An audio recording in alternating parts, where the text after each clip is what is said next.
Общественные экологи бьют тревогу. В протоке реки Лена в районе села Табага сливаются жидкие бытовые отходы. Данный факт подтвердили в Якутском комитете охраны природы. Нами были уже 14 марта проведены рядовые мероприятия по данному факту и были отобраны пробы воды в данном участке разлива фекальных вод, где по результатам анализа то, что это фекальные воды, факт установлен.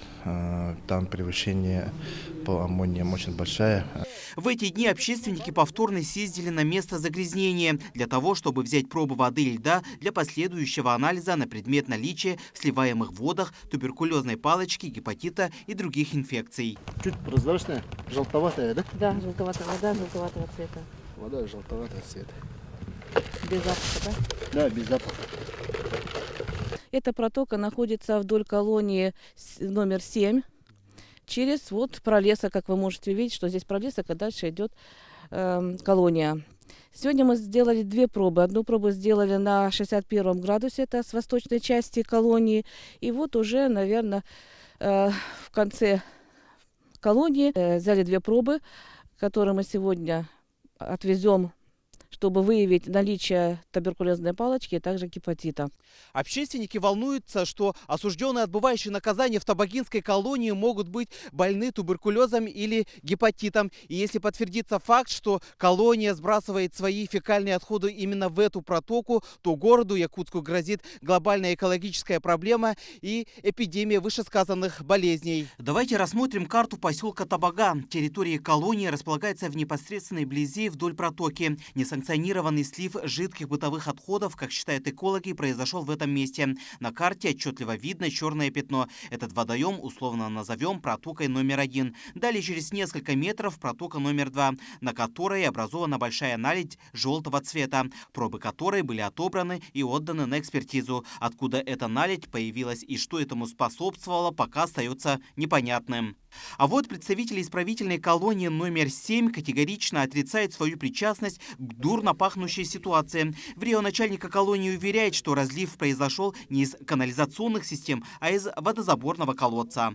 Это вот отсюда откачивали, если вы видите и понимаете, что отсюда откачка происходила, а не сливалась. Откачка чего? Вот этой воды, которая идет отсюда. А это откуда идет? Это которая скважина, я вам еще раз объясняю. 10 или 12 числа у нас был порыв. Отсюда сейчас идет. Разве питьевая вода будет пахнуть? Или жители, неужели жители Табаги пьют вот такую воду? Вот я вот в это не верю. Вы попросите нашу котельную, поселковскую, чтобы они со своей скважины вам набрали воду и дали попить. Да? Я сомневаюсь, что вы будете ее пить. Там галимая сера. Ну тут запах, это явно, это уже использовано. Между тем, днем ранее на это же место приезжали сотрудники Государственного экологического надзора. Так, мы находимся на территории рядом с колонией. Так, вот их забор. Вот где были разливы. И сейчас мы поворачиваемся и видим трубу, из которой все льется. И запах соответствующий. И все это идет в протоку.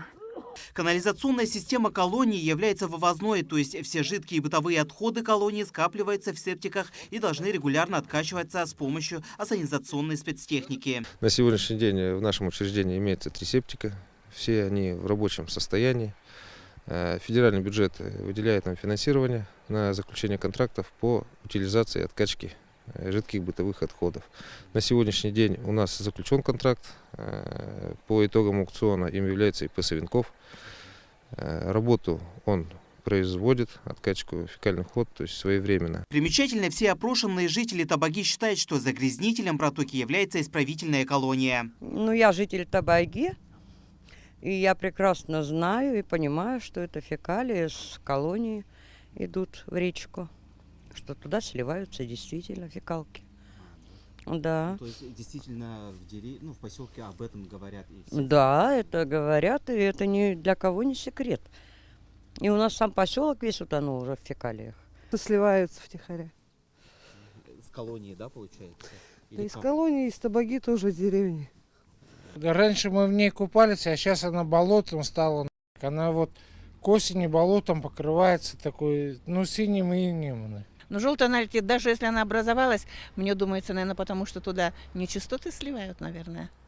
А откуда? Колония? Скорее всего, так, скорее всего. Потому что ранешние годы все проблемы шли оттуда. А какие проблемы? Ну вот когда реку загрязняли, много же было и жалоб, и всего, то это было из-за того, что сливала колония. Как нашему телеканалу сообщили в управлении Росприроднадзора по Якутии, в отношении исправительной колонии номер 7 возбуждено 2 административных дела за нарушение правил охраны водных объектов и нарушение специального режима осуществления хозяйственной и иной деятельности на прибрежной защитной полосе водного объекта. Источник выявлен. На сегодня в рамках административного расследования были отобраны пробы. Ну, эта проблема не сегодняшнего дня, она давно там ситуация банальная. Там просто переливается, не успевают выкачивать. Коллектор, канализационный коллектор у них внутри, который расположен внутри колонии, он переливается и, соответственно, он попадает в почву и потом через мерзлый год он вытекает в сторону протоки. Таким образом, все факты пока указывают на исправительную колонию номер 7. Но необходимо учесть, что источников загрязнения протоки может быть несколько. Это должны выяснить инспекторы Росприроднадзора. А на предмет наличия инфекции в сливаемых жидкостях свое заключение должен дать Роспотребнадзор. Пока заявление общественных экологов находится только на стадии рассмотрения, между тем до половодья осталось всего около месяца. Дмитрий Тымыров, Евгений Тайтонов, Джулстан Иннокентьев, Якутия. День за днем.